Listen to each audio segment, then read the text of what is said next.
What is up, 802 Garage? I'm actually in the middle of filming right now. I'm working on the MR2, but I needed to make a special announcement. First of all, I look disgusting because it has been hot as heck and I've been underneath that car a lot.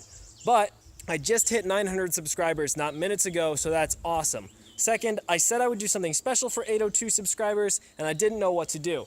But I was talking to Christian Perez, aka Honda Vlogs, earlier today. Go check out his channel, and he gave me a great idea. I am going to do a thank you for 802 subscribers live stream tomorrow, Saturday, July 22nd at 9 p.m. Eastern, 6 p.m. Pacific. So it's just going to be me by myself. I'll probably be on my phone or my laptop. It'll be live, and I'll just be talking to you guys. I can answer any questions. We can chat about whatever you want. I know a lot of you follow the channel closely, and I super appreciate it, and I haven't done a live stream like this before, so I hope y'all are going to enjoy it. If you have any questions about Vermont or the 802, that's certainly acceptable, but obviously any questions about my cars are more than appreciated. So again, that's going to be tomorrow, Saturday, July 22nd at 9 p.m. Eastern, 6 p.m. Pacific. I'll probably be going for at least an hour, so tune in anytime, and I'll really appreciate it.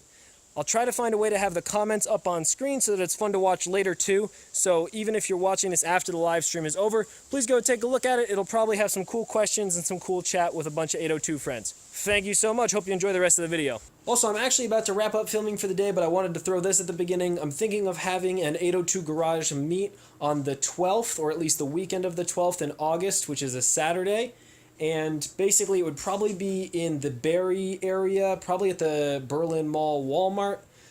That's a pretty central location, and I know a lot of subscribers are from around that area. So if you're from Vermont or around there and you would be interested in going to a meet basically hosted by me, I would just be there in one of my crap cars, but we'd all just hang out and chat, maybe go get something to eat, whatever. Maybe some of you guys have cool cars. That'd basically be it, but let me know what you think. It would be great if I had one of my cool cars running by then, but actually getting it registered and inspected to get over there would be pretty hard. But let me know in the comments or hit me up on Facebook if you'd be interested in having a meet on the 12th of August or potentially the 13th. Thanks. Hello 802 Garage, what is up today? I left myself a mess in the garage here because I was working on that jack. I screwed it up when I was parting out the DSM with my subscriber Caleb. I messed up one of these sleeves in there, and you can't really tell, but that's actually a replacement washer right there, because I had to bend that sleeve all back into shape and get this jack working again, because without it I really couldn't drop the fuel tank on the MR2, which is the plan for today. This probably won't end up in that video, simply because I want to make the MR2 fuel tank its own video, and this will just be part of another vlog. So I gotta clean all this crap up and clean up the garage a little bit more in general. Gonna drop the MR2 fuel tank today, and if that goes quickly enough, I'll start working on the Mitsubishi as well today. But yeah, so again, don't really know which video this will end up in, but just kind of wanted to give you guys a vloggy update since I know a lot of you follow me to actually see what I'm up to and not just look at the cars. I mean, you know, it's about the cars, but some of you like, you know, seeing me as well or something. So at any rate, I'm pretty psyched to be working on the MR2. Some of you may not fully understand this if you don't have projects or project cars that you work on a lot, but like sometimes just working on one thing all the time gets old. And yeah, I know I was gone not working on the Eclipse for a while, but just switching tasks to the MR2 is helping me stay motivated. So I'm sorry for you folks that just want to see the Eclipse, but come on, this is a cool car too. Also red, rear-wheel drive, mid-engine. It doesn't get much better than this. And let's not forget the most important part, pop-up headlights. They do work. Go back and watch my like 100 subscribers video or 250 or something. You can see them work. Anyway, just to tell you guys what I'm thinking about. So again, I'm 90% sure it needs a fuel pump.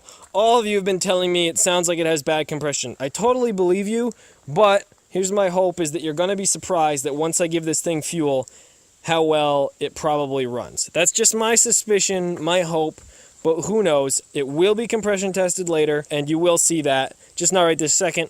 My other thought for it is I'm probably going to get a like ridiculous 340 liters per hour upgrade fuel pump. 1, because it's cheap. 2, because then I can make an eBay fuel pump video. And 3, because in the future, I want this car to be forced induction, be it with the 4AGE or the SR20.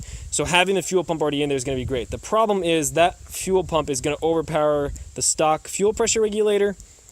So I will have to replace that as well, but that's not a huge deal. And then the other thing I need to do is get better intake piping and a new filter for this thing, but I'm going to worry about that when I get it running, as opposed to spending all my time on it right now, because I end up spending hours researching crap and then never actually do the work.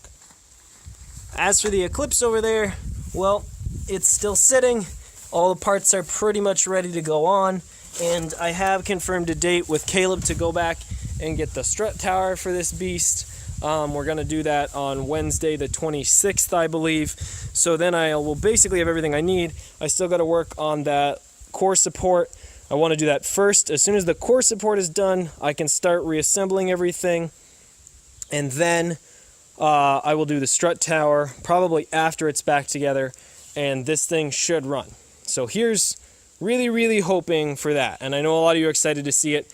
If this car runs before I go back to school, and the little red one over there runs before I go back to school, I will be happy. I do still really want to start working on the EZ30 2.5 RS project, but right now it's just not a priority, and those cars can pretty much sit for a while and be fine. So I'm gonna get to work on dropping this fuel tank. Just thought I'd give you guys an update on where my head is at.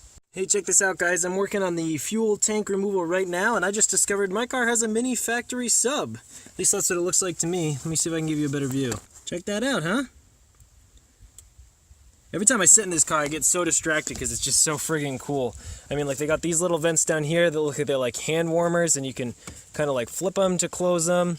And then they've also got these cool rotary vents you turn to close. Like, I just love all this stuff. This interior is definitely the favorite interior of any car I've owned so far. Not that I've gotten to drive it yet, but just from looking at it. I don't know if I showed you before, but the seat adjustment, it's got lumbar, it's got adjustment for the wings, and it's got the tilt adjustment. Like, just so awesome. Right now I've got all the doors popped and I got the sunroof propped open carefully because it has a crack in it, just so that I'm not so hot in the car. I have to remove the center console to take out the fuel pump connector. Alright, so multiple people in the comments suggested that I test if the fuel pump is actually getting a signal. So while I have it apart right here, that's what I'm going to do. This is the fuel pump connector coming from the wiring harness. This one should go down directly to the fuel pump. This should be the fuel gauge sending unit connector. This is kind of interesting too. I think they used double wires from the wiring harness and then just single, slightly thicker wires to the fuel pump. Alright, so to test this, I set up my multimeter with it in continuity mode so that it'll beep whenever there's a connection. I have both of the probes stuck into the fuel pump connector, and then I'm just going to jumper it from the battery to the diagnostic box on the fuel pump connector, and it's beeping, so that means I get signal, and then I can check the voltage, and it's getting 12.8 volts, which is pretty good for this old wiring, the car not being on. Nice. So definitely signal from there. Now if I pull the jumper,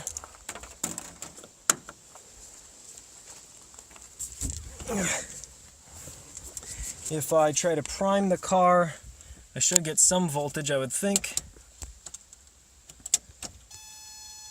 Huh. Okay, maybe I have to have the clutch in? Nope, nothing. Well, let's just try to start it. Okay, 10.3, and that makes sense because that starter is going to be using a lot of voltage. But either way, fuel pump connector is definitely getting voltage when I try to start the car. So, even more proof that the fuel pump is what's bad. Thanks again, everybody, in the comments for the suggestions. I may try to run the fuel pump manually from here with just like a lithium-ion battery and see what happens. Either way, tank has to be dropped. So just as another test to see if the fuel pump works, I have this 11.1 volt lithium-ion battery all wired up, ready to push on that connector.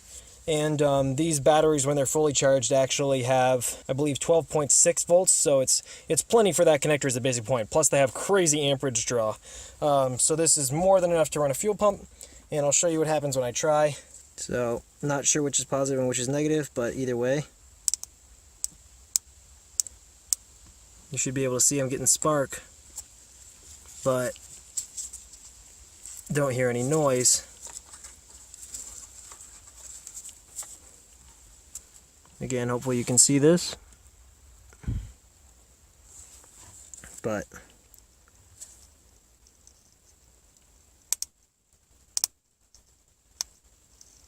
lots of sparking, but no fuel pump running, which to me means there is continuity and it's trying to draw current somewhere, but nothing is happening, which is usually a sign of a locked up motor. So I think this pump is just rusted solid.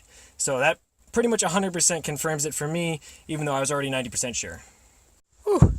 I gotta tell you, viewers, A, filming, and B, how hot it is gonna make this, whatever, 5-hour fuel tank drop into a 10-hour job. I'm like, not even close yet, only done the interior and started taking off a cover, and it's been a few hours. So, gonna try to keep cracking. When it gets a little cooler, at least it'll get faster. Oh man, I'm working on getting this thing jacked up enough. I guess it is where it is. I just need enough room under there to shimmy the fuel tank out, so I think I've got it. I've got like multiple supports under there so I don't die if part of it falls, but just getting this thing jacked up on the dirt without really good jacking points, because the MR2 is a little bit of a pain so far from my experience to jack up. Yeah, hasn't been that much fun, but I think I'm ready to actually get underneath the car, so gonna carry on. The video is going well though, I think. Still a lot of work left. All right, y'all ready to see the cutest little grasshopper ever? Oh, there he is. Where'd you go, buddy?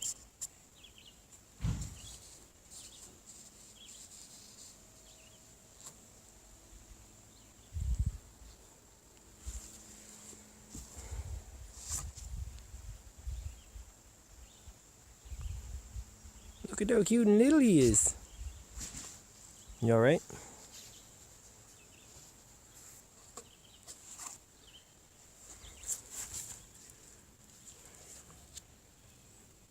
All right, he's back in the grass.